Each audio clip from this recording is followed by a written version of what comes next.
Hello, everyone. This is Glenn Gray with AppViewX. I'm a senior solutions engineer. I see we've got folks joining, so I'm going to stand by for just another moment for any late arrivals.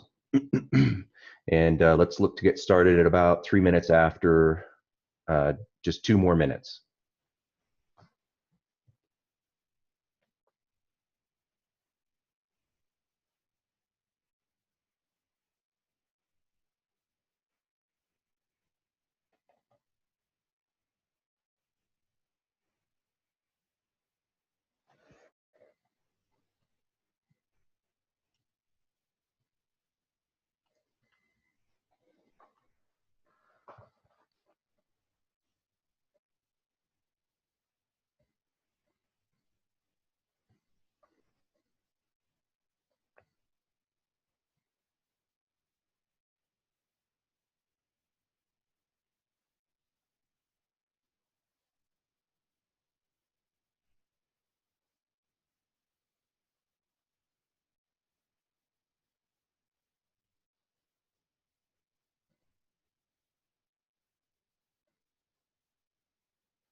Okay, I'm going to go ahead and get started.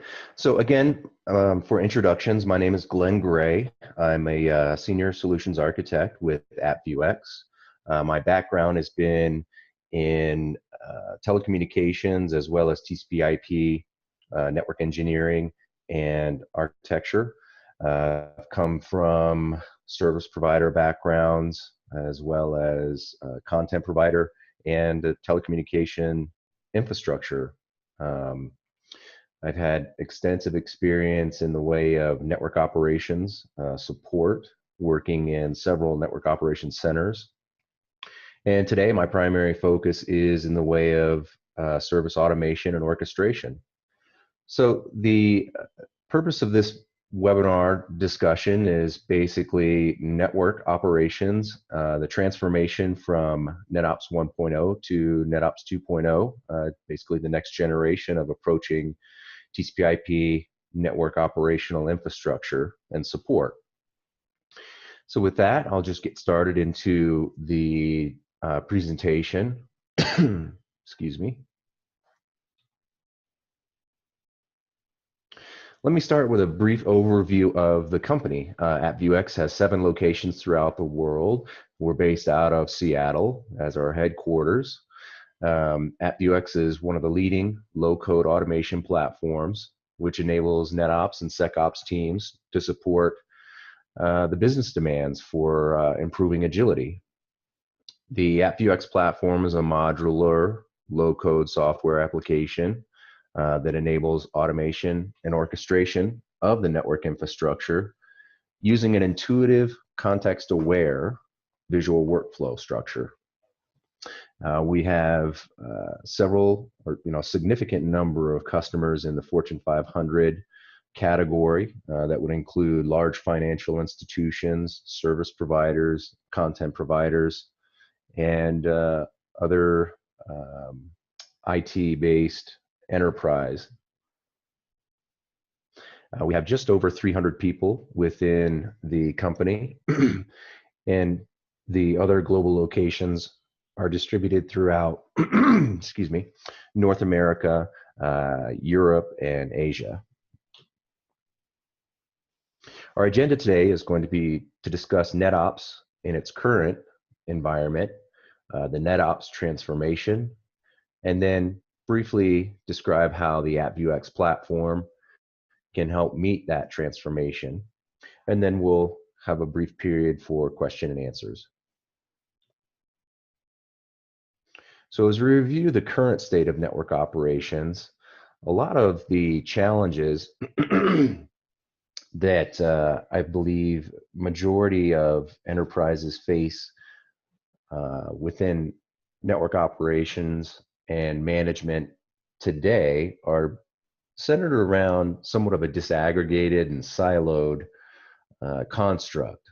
It's heavily prone or very prone to human error, sort of creates a dysfunctional, disaggregated context, and overall, it lacks some consistency.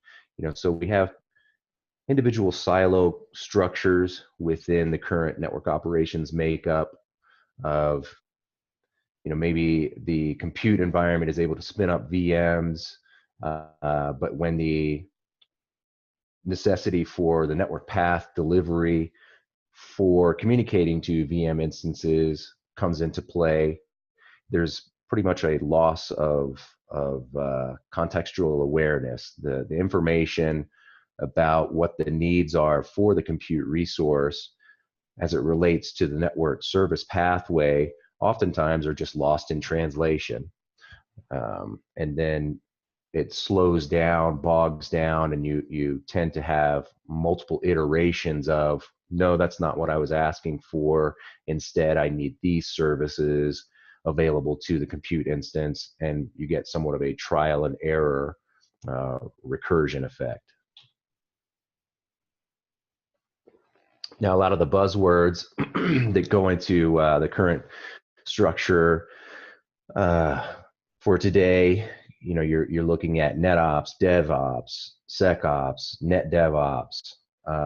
All of that will, I believe, evolve into and transform into more collaboration. So just labeling of NetOps 2.0 and working towards agile ways within the future. Oops, pardon me. Go back a slide here. There we go. So in this transformation, as we look at the current practices of today, manual methods, siloed organizational units, periodic delivery, a ramp up, a delivery, and then a lull period where you then ramp up again, begin to provide delivery. Now that transformation, as we shift towards more business focused, ability to embrace the automation, have a team oriented, collaborative environment where the development, continuous integration, continuous development cycles are smooth and ongoing. When you're deploying application instances, you have no stop gaps between the request for the IT services and the deployment of the IT services through the infrastructure. And a lot of that really requires a paradigm shift to take into account embracing tools that allow for the automation.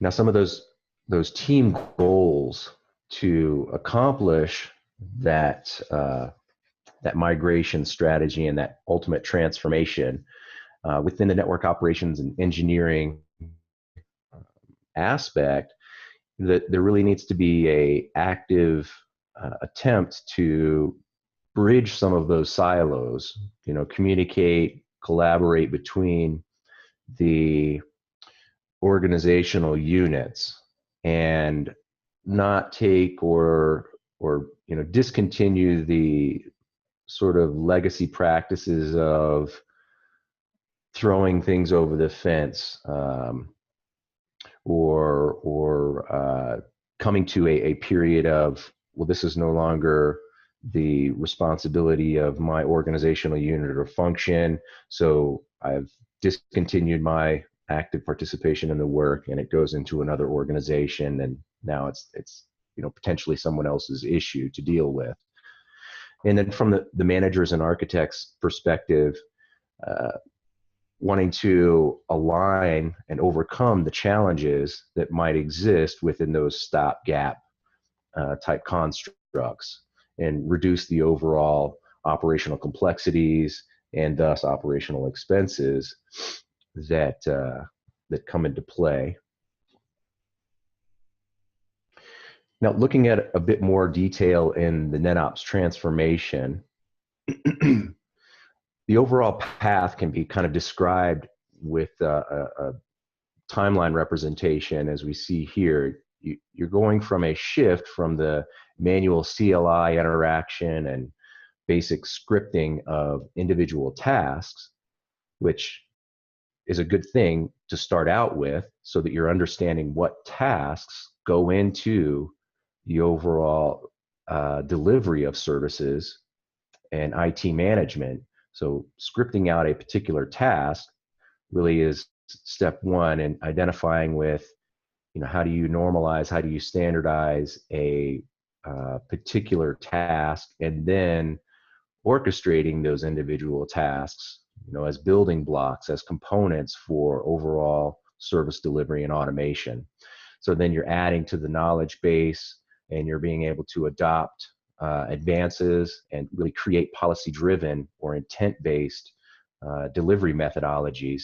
And then that lends itself to overall automation and programmability, and then finally to the advanced automation and integration with analytics tools, where you have defined how each task should be performed. You're orienting the tasks so that you can facilitate automation, and then you're moving towards the advanced automation. And then once each intent-based sequence is defined, you're able to then analyze with analytics tools whether or not the intent of the automation program has ultimately been successful. And then you're into a full continuous integration, continuous development lifecycle of automation and orchestration. So how do you implement towards the NetOps 2.0 vision? First of all, adopting new skills, utilizing network analytics, and embracing the breakthroughs in network automation, using the advanced technologies of automation and orchestration tools to effectively pursue the goals of intent-based and the automation deployment cycles.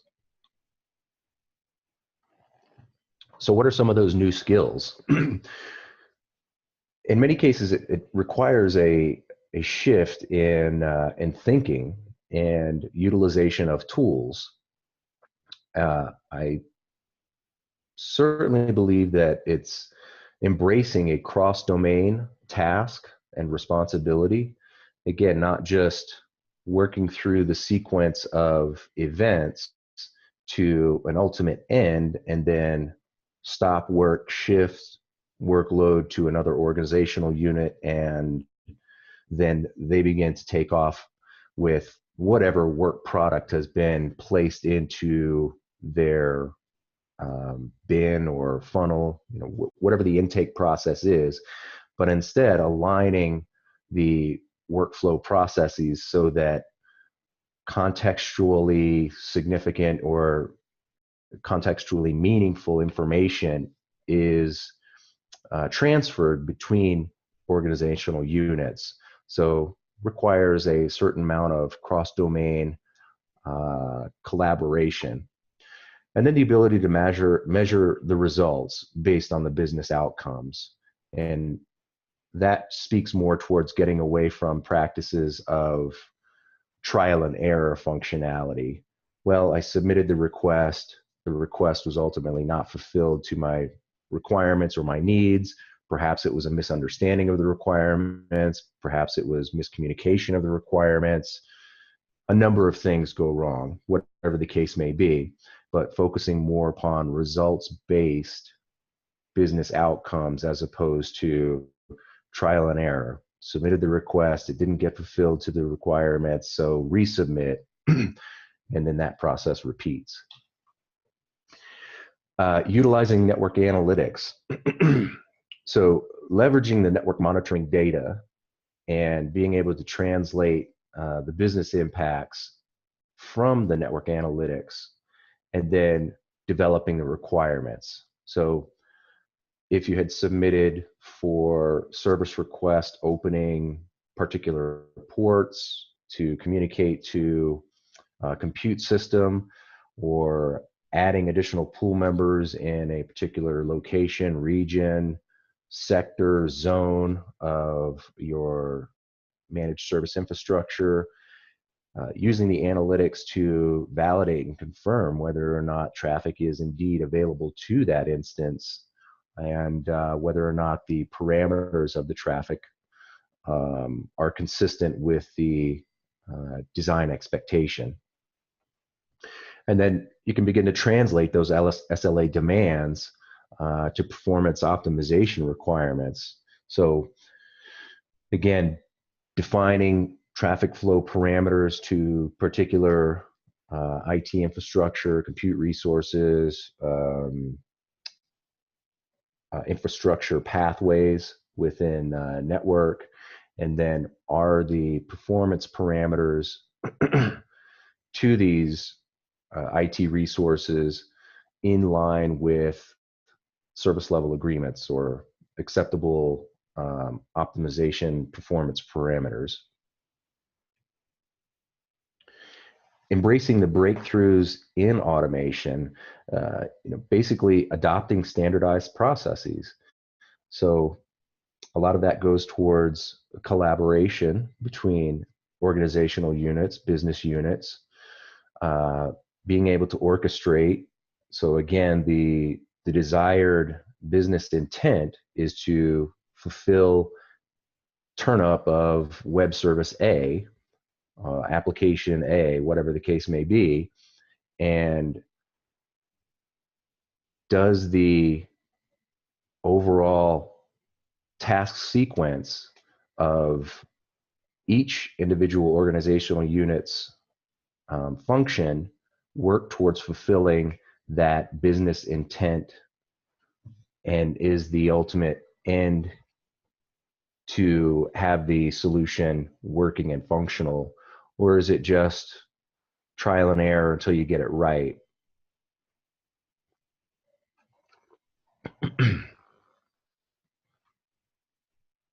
Now, where to start? Bridging the skills gap. So I've touched on it a little bit. Approaching the desire to have automation and orchestration, identifying with if you have typical practices of CLI interaction or small script specific or task specific scripting functions that have already been defined, you're starting out from that point of bridging the skills gap of not only interacting with your infrastructure on a one-off basis, going to device A, B, and C within the path construct of the service over the infrastructure and configuring each one individually, but instead looking at what the overall construct is for the task sequence, and then what validations might potentially need to be done post configuration deployment. So it's not just the deployment of the configuration onto the device, but making sure that what you have applied to the device is contextually significant per SLAs, and working towards the ultimate goal of making your changes intent-based. And this works towards addressing the needs, again, the needs of the business.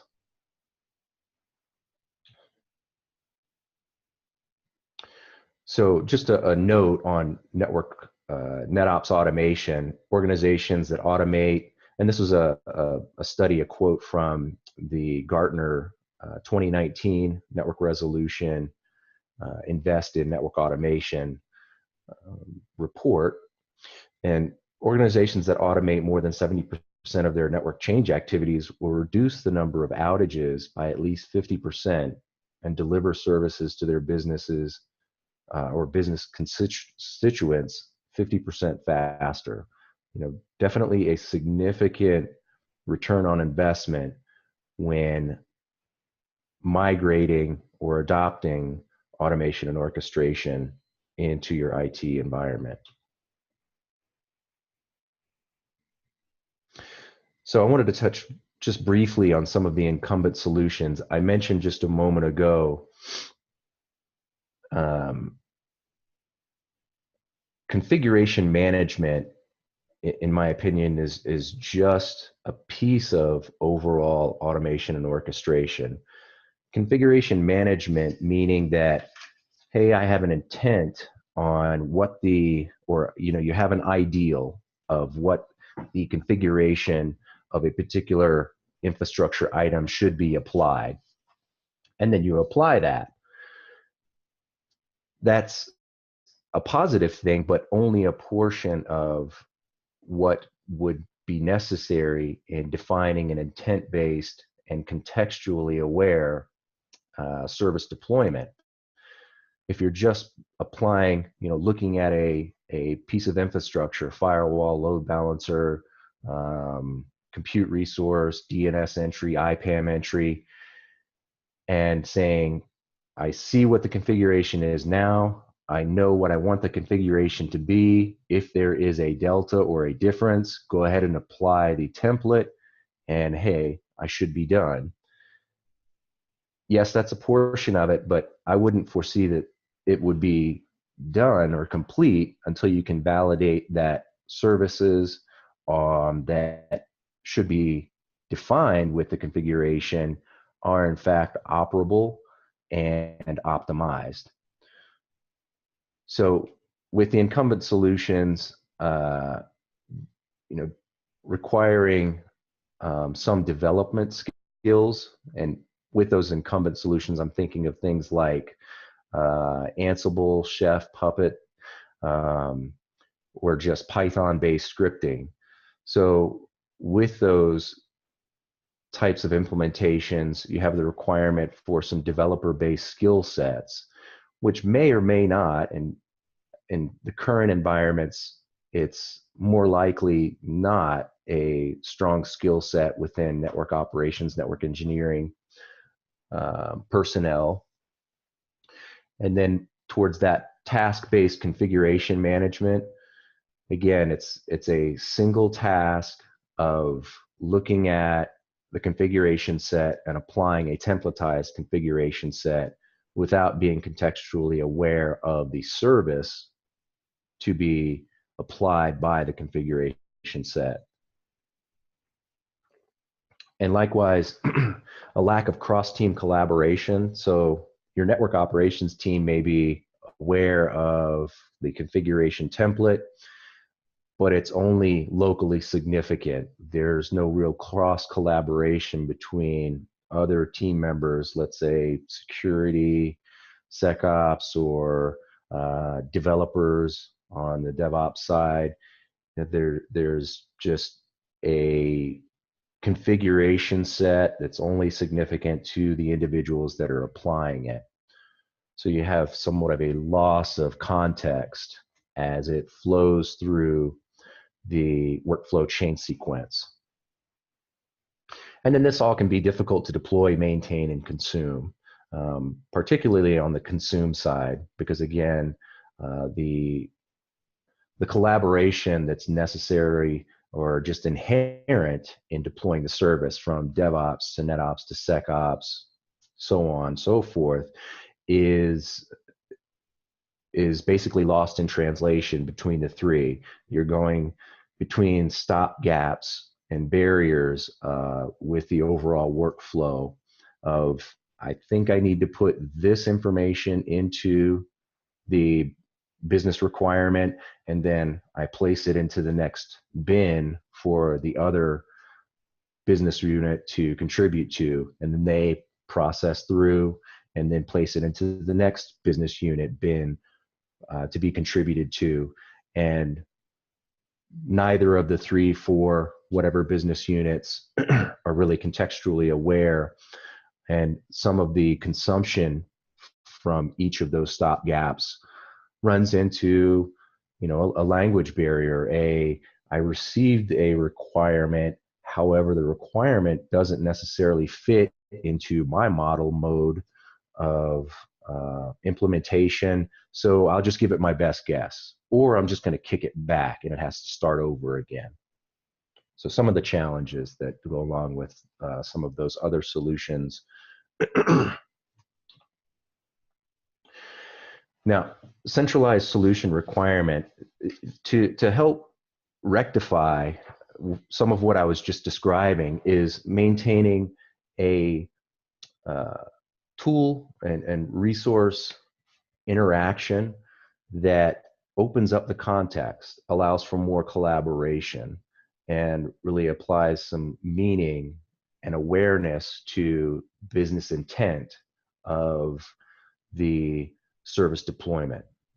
So looking at the lifecycle management, looking at the automation techniques to where you have a full view perspective, allowing for self-service so that the self-service creation or request or catalog entry of services is meaningful and has the ability to validate the actual input so that you don't run into cases of erroneous requirement statements.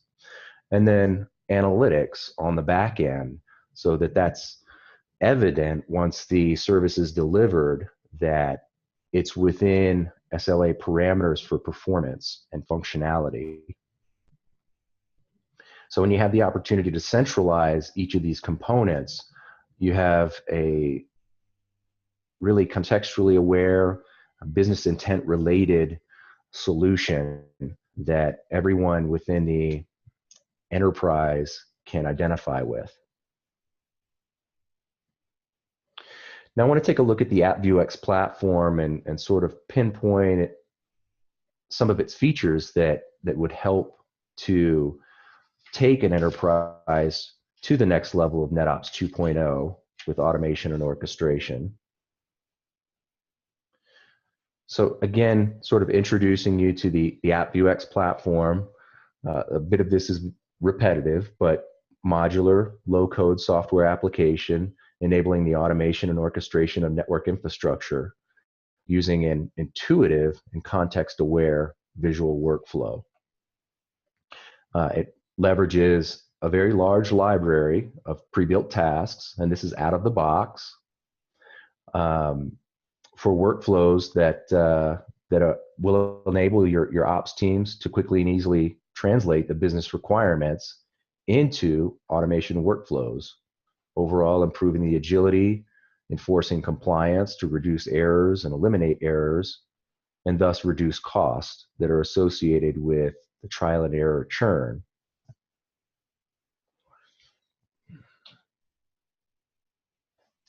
Now, how the AppViewX platform works. First, you have the discovery. Now, the discovery is inherent in the platform itself. The processing of inventory, as soon as inventory is added, begins to then present and make available to you discovery of application-centric views. The infrastructure that you can load into the platform basically consists of application domain controllers or load balancers in the flavor of A10, F5, Citrix, the list goes on. You have firewall infrastructure, ASA, Checkpoint, Palo Alto, and the list goes on. You have enterprise components such as IP address management, that'd be DNS bind, Infoblocks, as well as ITSM platforms like ServiceNow. You can even load in Squid proxy instances. You can inventory and add your server-based, platform-based SSH keys and your server-based, platform-based LTM, SLB, VIP infrastructure for certificate management. So as you start to add more inventory into and perform that discovery, you're getting a greater and greater picture or perspective on your application-centric visibility into your IT assets. And some of these use cases could be the discovery of your applications within the specific infrastructure of load balanced ServiceNow ITSM, IP address association, DNS allocation, firewall security, load balance, pool member association, data center security zone, all of those things. So that then goes into the management feature sets, where once you have a multi-vendor hybrid infrastructure under management that's been discovered, you then have that visual view of where the infrastructure, where the application lives on the infrastructure, and then be able to control it, enabling, disabling members, redirecting traffic flows, renewing certificates, adding additional pool members, deploying new virtual service instances in additional data centers, migrating from dev to prod, etc. You can also perform design of new services and workflows. And then finally, leading up to the overall automation of network service requests based upon the catalog that you have created in a visual workflow method. And some screenshots will be shown here shortly so that you can get more of a impression of what that looks like within the platform construct. So a bit of discovery, a variety of methods for discovery. One of the basic methods is just adding accessibility to a device that you wish to manage. That would be over SSH or API interaction HTTPS to the device platform itself. Again, this could be a checkpoint firewall, a Palo Alto, an ASA, an F5 big IP, an ASM, a ServiceNow instance, your Infoblox instance, your Squid proxy, your router even, your Juniper SRX, and as far as the list of supported hardware platforms, it's a very lengthy list. And likewise with certificate authority entities, DigiCert, Let's Encrypt, Entrust. You can even have hardware security modules like Talus for password vaulting.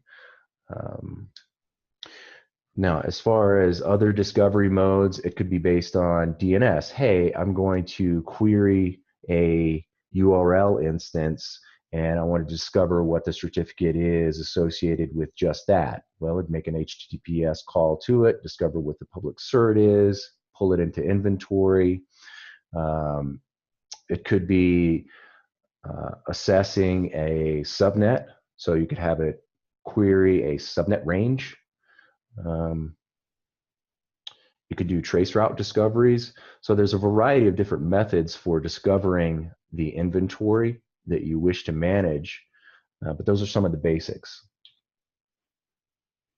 Now, once your discovery is completed, I mentioned a moment ago about how the system will then begin to analyze and correlate in an application-centric view where these applications live and what they consist of.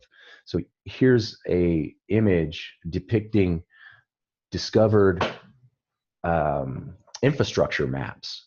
So these are just fictitious application instances, which you'll see are something like avxlabnet.com environment, avxadc.net environments. So identify with these as fully qualified domain names of application instances that would exist in your given enterprise. Now, once those are loaded into inventory, again, this is the discovery of the infrastructure itself through SSH or HTTPS interaction directly, or querying of, say, a URL or IP address range. You're then able to, if you were clicking on, say, one of those objects from the previous slide, it would then present to you the discovered topology view of that application. Now, it's all based upon what you have loaded into the inventory for management. But what we're seeing here is a depiction of an application instance from the very top at the fully qualified domain name, all the way down to its individual pool member instances. And it's showing you the certificates that are associated with each virtual service instance, and showing you the firewall gateways that exist between the LTM VIP instance and the pool members themselves. So what we have here is the AppViewX system having in its discovery inventory the firewall infrastructure, the load balance infrastructure, the DNS infrastructure, and it's discovered all of the certs, pools, pool members, and you'll see within the green dots, it's indicating that those are active pool member instances. The red dot is indicating that's an inactive or unavailable pool member instance. From this view, you can also right-click on each of these objects, enable, disable them to redirect traffic flow, request a certificate renewal, revoke the certificate, download the certificate, or key. So there's a variety of self-service functions that are available to a network operator or even a self-service application administrator from this very view. And again, this is all application centric. Now, the self-service component is fully customizable for role-based access control. What does that mean? It means that each application and its associated components or objects can be completely parsed to defined roles. So let's say that you're authenticating externally to the AppViewX system with LDAP, Radius, TACAC, something like that, where you authenticate to the web user interface and it goes to the external AAA instance or entity and says Joe Webb has entered a valid user ID and password, and they are in these organizational units, or they're a member of these business units. Now there's a role that is associated and mapped to the objects that Joe Webb should have control over, and he would only be able to control and administer those objects and none of the rest. So therefore you have a role-based access control for self-servicing of applications that is customizable to only allow a user to administer the application and object instances that they should.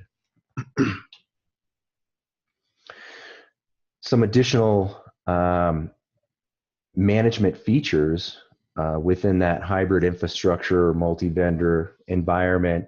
Again, we've got the left-hand view over there, which was from the previous slide. That's the topology view.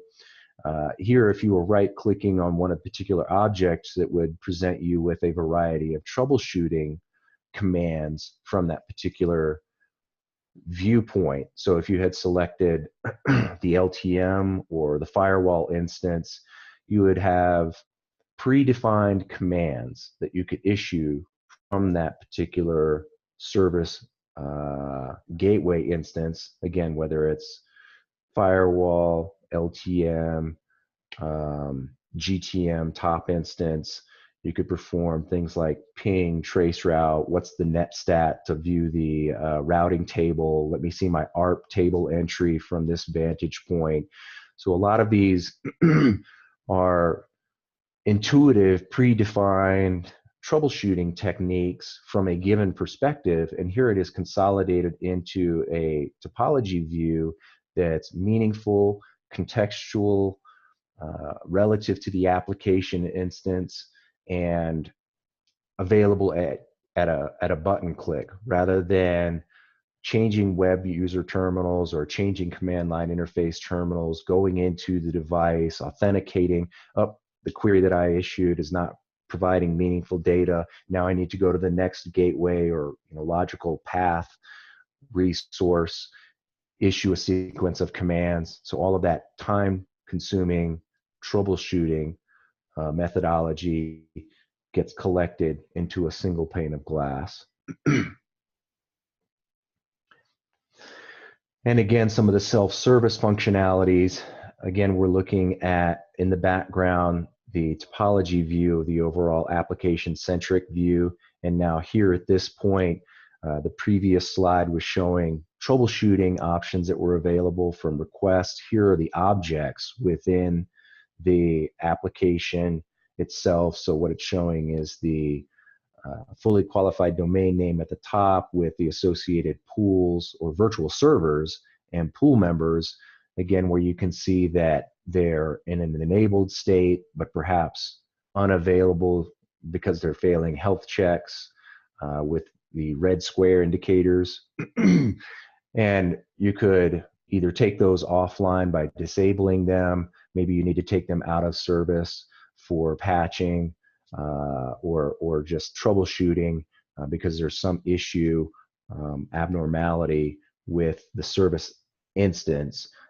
You could self-service the load balance mode adjustment, the service down configuration parameter associated with the load balance function, change its order priority numbers. So a variety of traffic engineering can be lent out as a self-service feature, or just simply made available to network operations, because that's where the knowledge base is as far as understanding traffic engineering parameters and where you want traffic flows to be directed based upon the health state and status of compute service instances.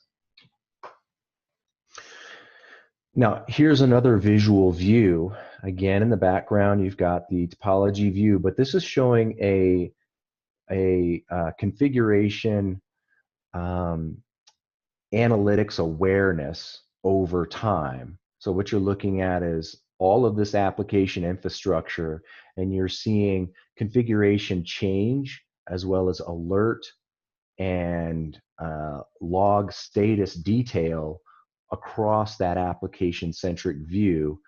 And it's showing you this, this histogram bar view of what's been going on over time with that application instance. There's no red for this particular instance because there hadn't been on this image any change to this configuration set over time, but perhaps some threshold alert indicators or member status change. So that's what you're seeing in the yellow. So there had been some log events related to this application infrastructure over the time period that's being displayed here in 1 hour increments, and presenting, I think, what looks like 1 week. So it's very helpful in identifying with what has been going on with this application relative to the infrastructure where it exists over a period of time.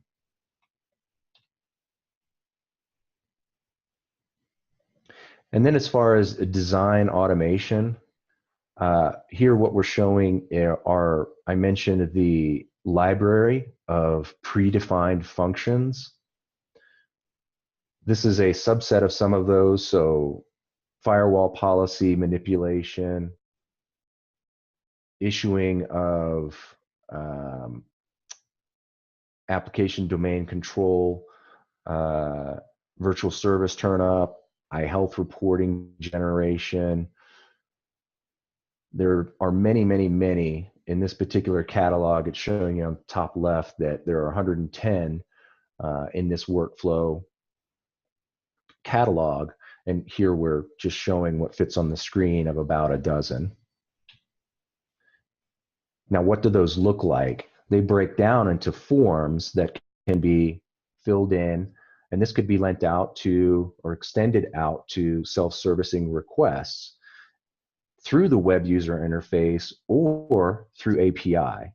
So in the use case where, well, my business doesn't utilize self-servicing of catalog requests through another web UI, we enable that through an ITSM platform such as ServiceNow. Well, the form fields can be extended out through that web user interface and then just issued to the API that is native within AppViewX, and hence you get the self-service capability. And that is also going to correlate to the role-based access control. So again, users that are permitted to generate requests, authenticating through their ServiceNow instance with external authentication, LDAP, Active Directory, are going to have associated roles that then feed down through the AppViewX system. So only those that are enabled, permitted to generate requests for self-service are able to generate requests for self-service. This particular item is depicting a form for create virtual service input. This overall workflow is for create entire virtual service with DNS. So you'd see the very first one is input DNS app owner, fetch the WAP version, create the A record, create the PTR record, create the virtual service input. And this is, again, the chaining of the task sequence that goes into the overall business intent of deploying a virtual service, not just one component of build the virtual service on the LTM. Now go and change context and build the pointer records on info blocks. Now change context and build the DNS entry or CNAME, canonical name on GTM instance. And you're going through a logical workflow sequence with pre-post validations, implementation validation. Did the applied configuration actually result in the intended business service turn up? So an extension of that, this is a visual workflow, and this is just another representation of what we had seen here. So this is the actual form request view of inputting the details for what gets applied. This is a visual workflow representation of that. So what we're looking at here is the start of the workflow all the way to the stop of the workflow. And on the left-hand side is the catalog of available workflow tasks that you can then orient. Now, these are all strung together as a logical sequence, but this can be reformatted and reoriented,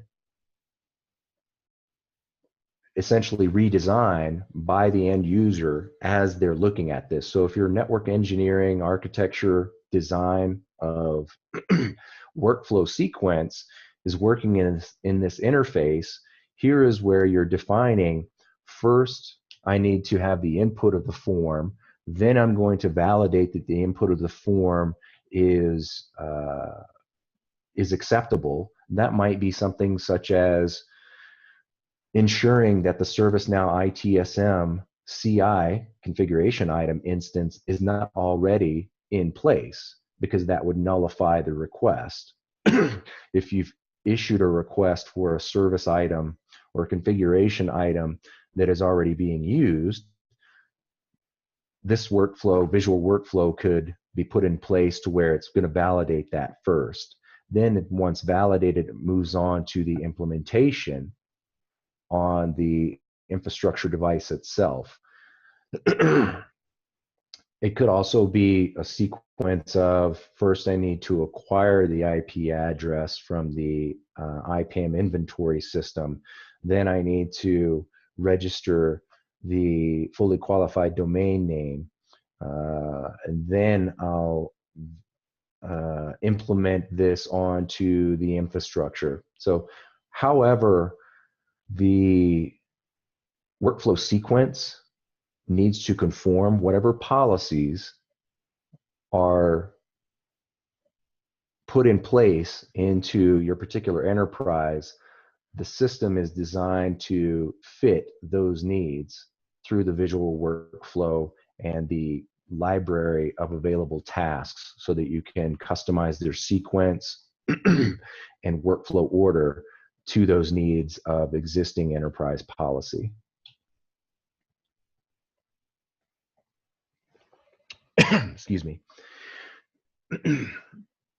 So within network service requests, here what we're looking at is the visual summary view, and this could be helpful for leaders to track what is the overall churn rate of workload, of workflows and service requests.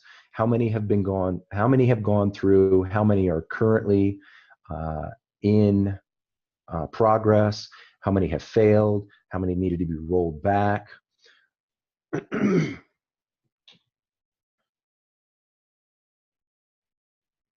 And again, another visual reference of the network service request. Here is just an extension of the service request form where it's showing a particular item or object within the application application service infrastructure, and showing that, hey, there's single touch automated provisioning. So if a particular workflow of enable disable pool member or change attribute for object instance needed to be performed on a routine basis, it's abstracted into a single request form and made available to single touch automation provisioning. Here we have the visual workflow for service request dashboards, and this is just a repetitive presentation or repetitive slide of what we had viewed earlier, just in a smaller subset relating to specific workflow tasks that, like I was showing 2 slides ago, in that visual workflow where it was stringing together the start, stop, and individual tasks of an overall workflow sequence. This is just categorizing from a previous view, so that this is a catalog of those self-defined workflow sequences. So it might be, defining a specific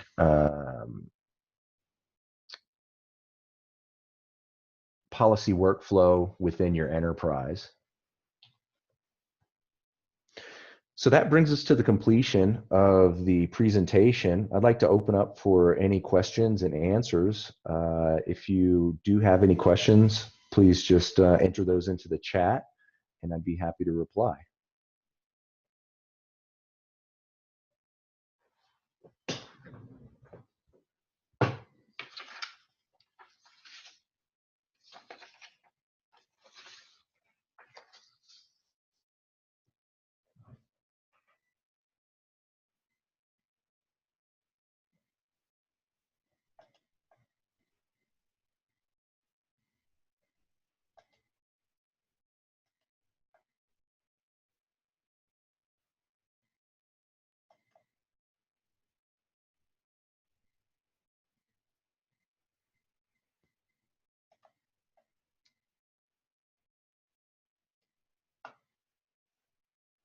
Okay, no questions at this point.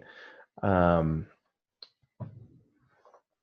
have had, let me just try to share some of the questions, concerns that that some of our previous customers had opened up to. A lot of the current focus within the NetOps environment today does focus heavily around certificate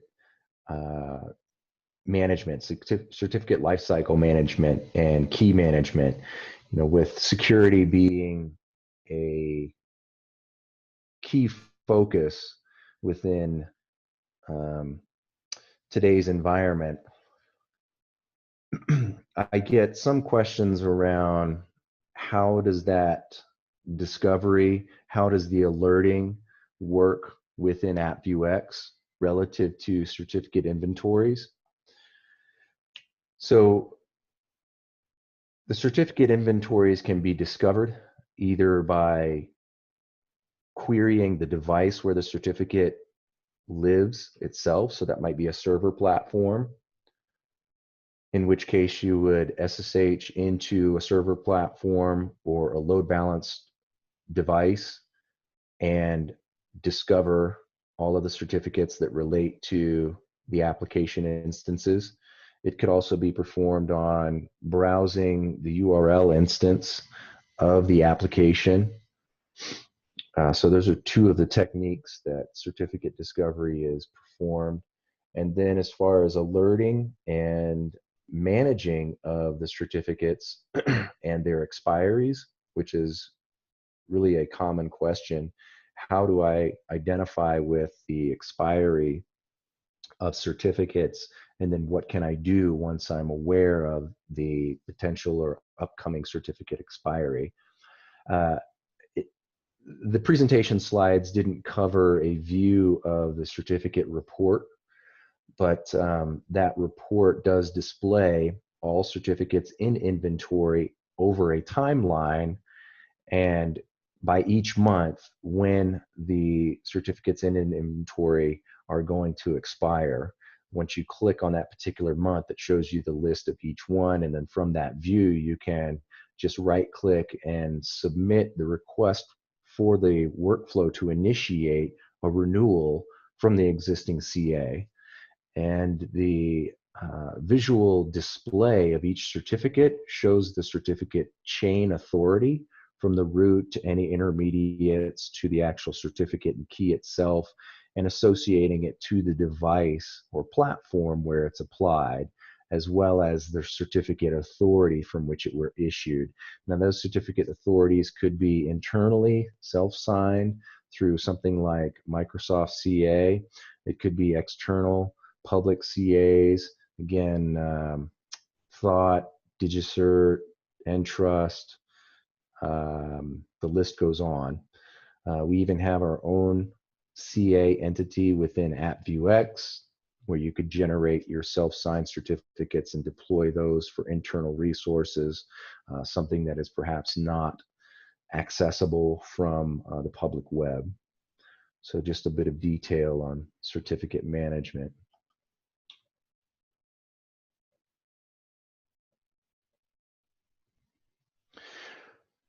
So if there are no other questions, I'll go ahead and close up the webinar session. I'll wait just a few minutes. If there are any last-minute questions, concerns, ideas, we would love to hear from you here at AppViewX. You can email us, info@appviewx.com. My email directly is Glenn, that's GLENN, @appviewx.com. And I would be more than happy to answer any questions.